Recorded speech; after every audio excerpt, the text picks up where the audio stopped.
Assalamualaikum warahmatullahi wabarakatuh.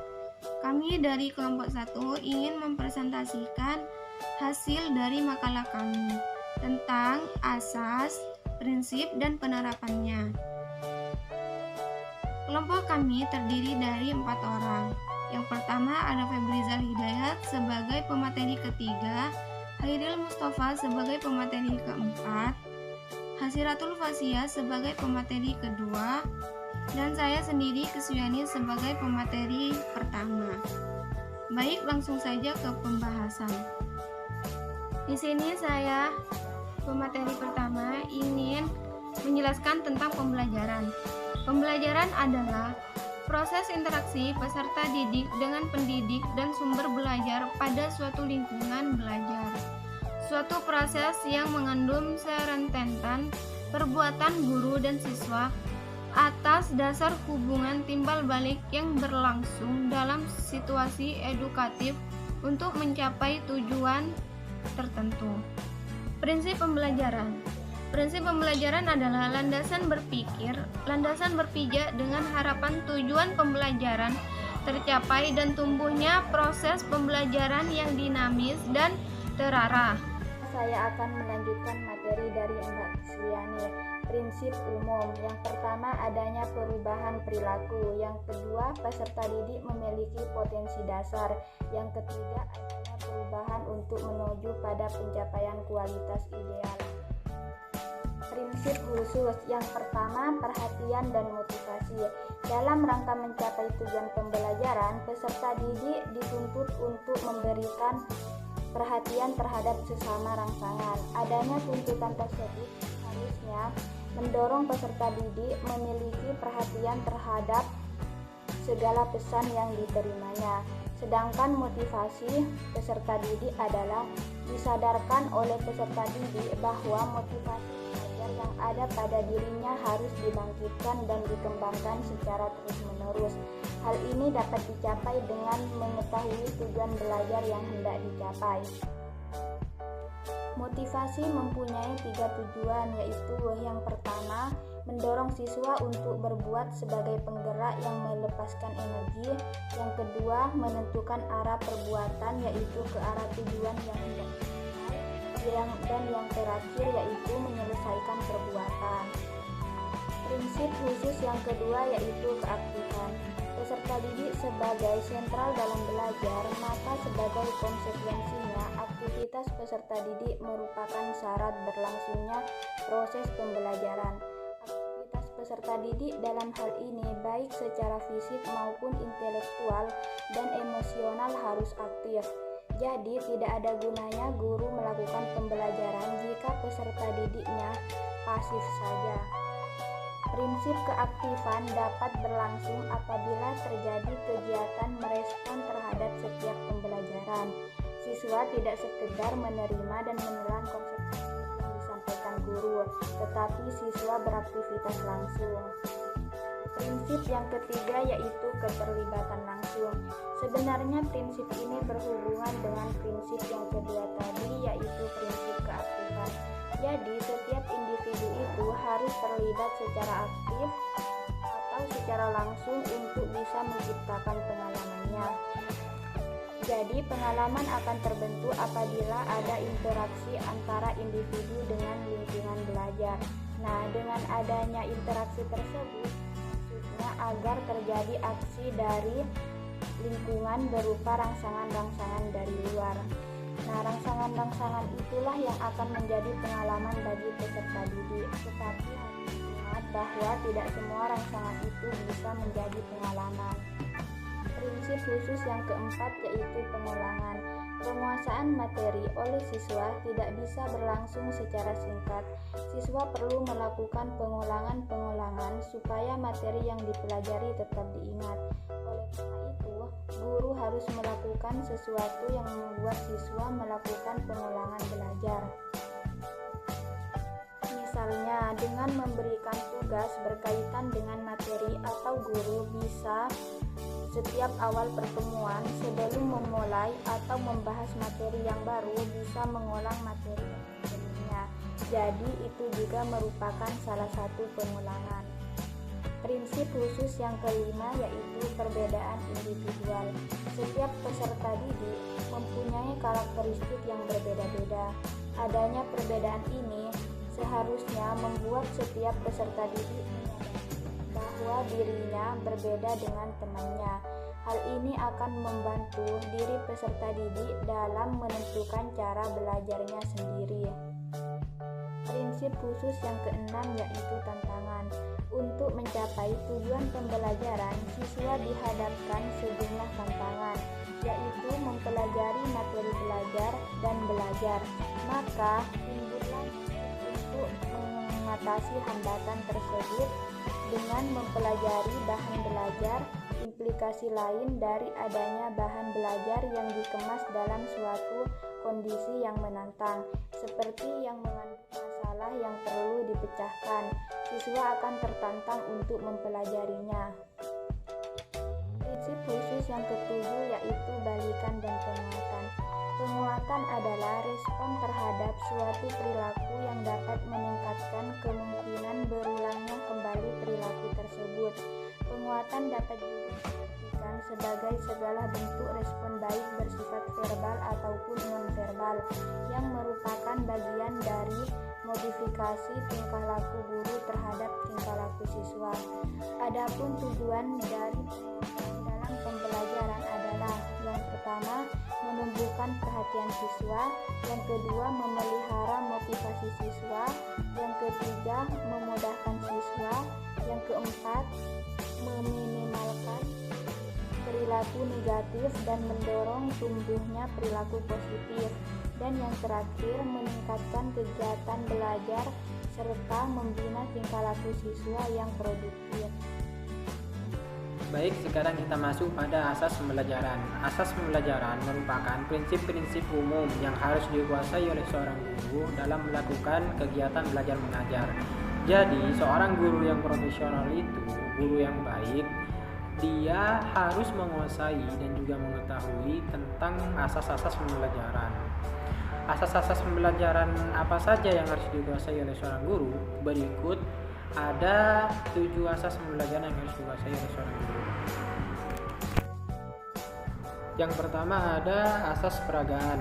Peragaan adalah suatu cara yang dilakukan oleh seorang guru dengan maksud memberikan kejelasan secara realita terhadap materi yang disampaikan agar lebih mudah dipahami dan juga dimengerti oleh siswa. Siswa, apalagi siswa sekolah dasar, itu materi yang disampaikan akan lebih berkesan dan juga lebih mudah dipahami apabila disampaikan melalui pengamatan dan juga pengalaman langsung. Seorang guru yang tidak menggunakan asas peragaan, biasanya siswa hanya mengetahui tentang kata-kata saja, tapi tidak tahu maksudnya atau tidak mengerti tentang realitasnya. Sehingga seorang guru itu perlu memperhatikan asas peragaan ini. Peragaan ada 2 macam. Ada peragaan langsung. Misalnya, guru langsung membawa benda aslinya ke dalam kelas atau mengajak siswa melakukan percobaan-percobaan tentang materi yang sedang dipelajari. Atau yang kedua, peragaan tidak langsung, yaitu guru hanya membawa benda-benda tiruan saja atau suatu model saja. Misalnya, guru hanya membawa gambar atau boneka atau tiruan-tiruan yang lain, sehingga materi yang disampaikan itu akan lebih mudah dipahami oleh siswa karena siswa bisa melihat langsung atau mengamati langsung objek yang sedang dipelajari. Yang kedua ada asas minat dan perhatian. Minat secara sederhana bisa kita artikan sebagai kegairahan yang tinggi atau keinginan yang besar terhadap sesuatu. Seorang siswa yang mempunyai minat belajar yang tinggi tentunya juga akan mempunyai perhatian yang tinggi terhadap penjelasan gurunya. Jadi seorang guru apabila materi yang dijelaskannya itu ingin didengarkan oleh siswanya, maka seorang guru perlu membangkitkan terlebih dahulu minat belajar siswa sebelum menyampaikan materi pelajaran. Bagaimana caranya? Yang pertama, guru itu bisa menjelaskan terlebih dahulu kepada siswa tentang pentingnya bahan pelajaran yang akan dipelajari. Atau yang kedua, guru bisa menghubungkan pengetahuan siswa yang sudah dimilikinya dengan materi pelajaran yang akan dipelajari, sehingga siswa itu mempunyai minat terhadap materi pelajaran yang akan disampaikan. Ketika seorang guru sudah bisa membangkitkan minat belajar siswa, tentunya siswa juga akan giat belajar dan juga siswa juga akan antusias dalam menyambut proses pembelajaran yang akan dilakukan oleh seorang guru. Yang ketiga ada asas motivasi. Motivasi di sini maksudnya adalah dorongan baik internal maupun eksternal yang ada pada diri siswa. Jadi motivasi ini adalah proses yang memberikan semangat pada siswa dalam belajar sehingga lebih gigih dan juga lebih giat.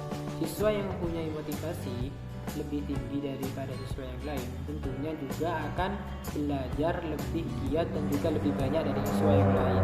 Sehingga motivasi di sini sangat penting perannya atas keberhasilan belajar mereka.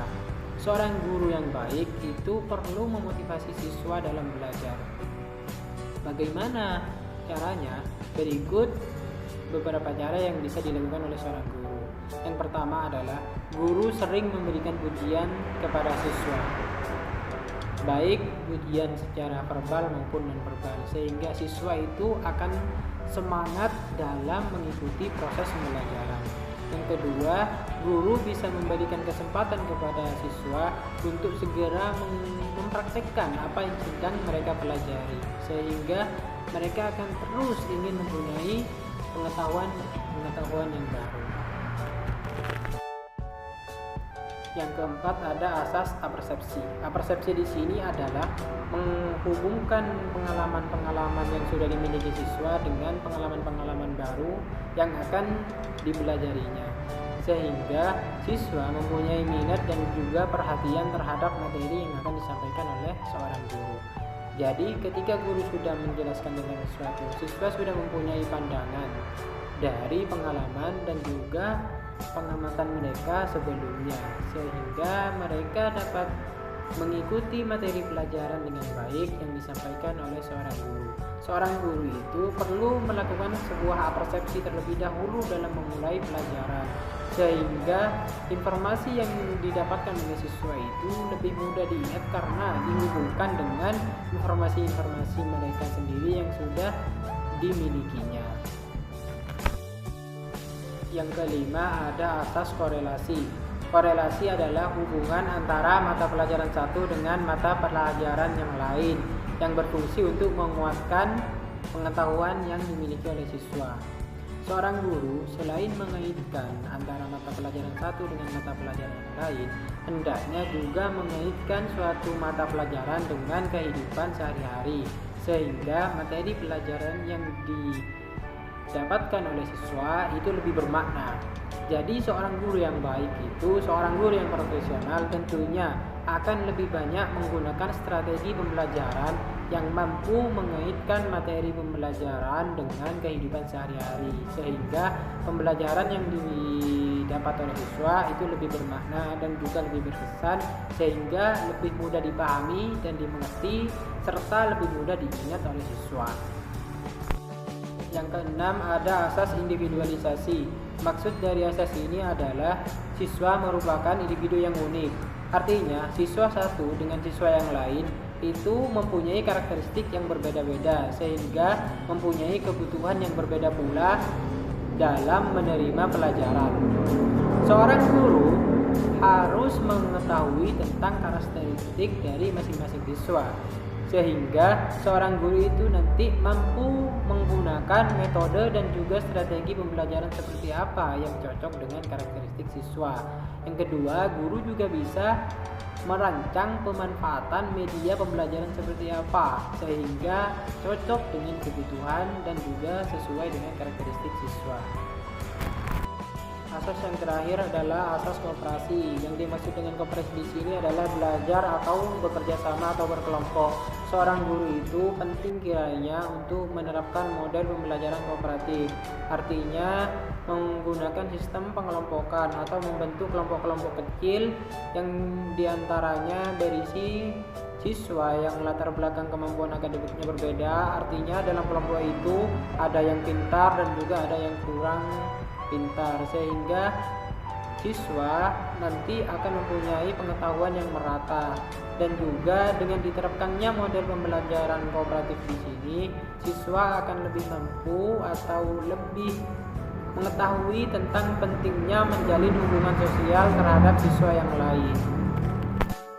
Assalamualaikum warahmatullahi wabarakatuh. Saya Hairil Mustafa. Saya akan mempresentasikan hasil kerja kelompok kami. Implikasi prinsip dan asas pembelajaran. Bagi guru menggunakan metode secara bervariasi, media yang sesuai dengan materi belajar yang diajarkan dan menggunakan metode dan teknik mengajar yang tepat. Kedua, memberikan pujian verbal dan non-verbal terhadap siswa yang memberikan respon pada saat proses belajar mengajar. Ketiga, guru mengadakan tanya jawab untuk memancing keaktifan siswa dan memberikan tugas baik individu maupun kelompok. Dan yang terakhir, guru mampu untuk bertindak sebagai pengelola kegiatan pembelajaran yang mampu mengarahkan, membimbing, dan mendorong siswa ke arah tujuan pengajaran yang ditetapkan. Selanjutnya, bagi siswa. Bagi siswa itu ada 3 poin. 45%, 15%, 40%. Yang pertama itu 45%, siswa aktif berdiskusi untuk membuat laporan, berdiskusi pada saat pelajaran dan perilaku yang sejenisnya. 15%, siswa sadar mengejarkan latihan yang berulang untuk satu macam permasalahan. Dan poin ketiga, 40%, siswa memiliki keinginan tahuan yang besar terhadap segala permasalahan-permasalahan yang dihadapi. Sekian, terima kasih. Assalamualaikum warahmatullahi wabarakatuh.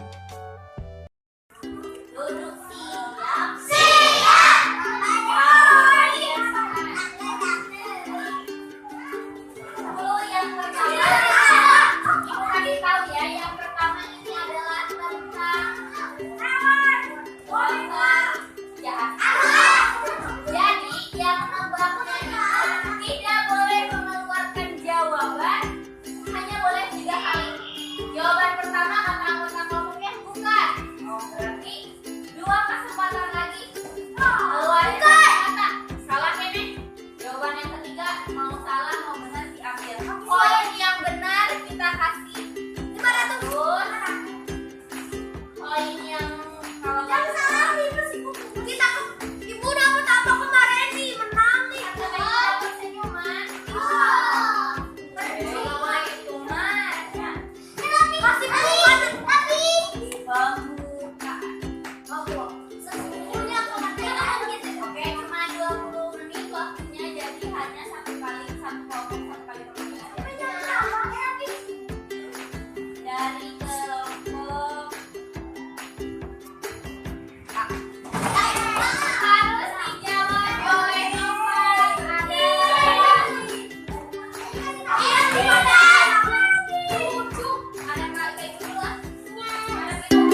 Baik, terima kasih kepada pemateri. Kurang lebihnya mohon maaf.